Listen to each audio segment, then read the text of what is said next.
جدول مواعيد امتحان الصف الثاني الثانوي. بسم الله الرحمن الرحيم. السلام عليكم ورحمة الله وبركاته. ازيكم يا شباب، عاملين ايه؟ يا رب كلكم تكونوا بخير. اهلا بكم في قناة العاب دودو. يلا بينا مع فيديو جديد. بسم الله.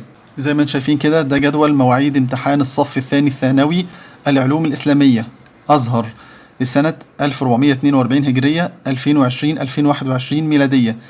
أيام الامتحان، التاريخ، الحصة، المادة، زمن الإجابة، من إلى. 3 أيام: الاثنين النهاردة إن شاء الله 26/4/2021، وبعد كده بكرة الثلاثاء 27/4/2021، وبعد بكرة الأربعاء إن شاء الله 28/4/2021. أول يوم الاثنين النهاردة إن شاء الله 26/4/2021. الحصة الأولى القرآن الكريم، الفقه، المنطق. الزمن ساعتين، من الساعة 9 صباحا للساعة 11 قبل الظهر. الحصة الثانية التفسير، الحديث، التوحيد. الزمن ساعتين، من الساعة 11:30 قبل الظهر للساعة 1:30 بعد الظهر. بعد كده تاني يوم الثلاثاء 27/4/2021 النحو، الصرف، البلاغة، الإنشاء، الأدب والنصوص والمطالعة، العروض والقافية. الزمن ساعتين، من الساعة 9 صباحا للساعة 11 قبل الظهر.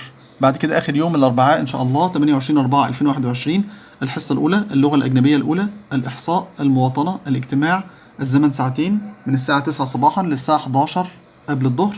الحصة الثانية اللغة الأجنبية الثانية، التاريخ، الجغرافيا. الزمن ساعتين، من الساعة 11:30 قبل الظهر إلى الساعة 1:30 بعد الظهر. يبدأ الامتحان في تمام الساعة 9 صباحا.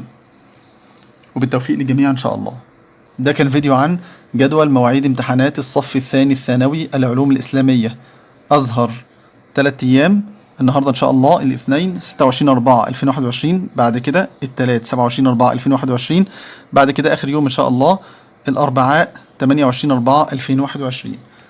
وما تنسوش تعملوا لايك، شير اند سبسكرايب. وبالتوفيق للجميع إن شاء الله. والسلام عليكم ورحمة الله وبركاته.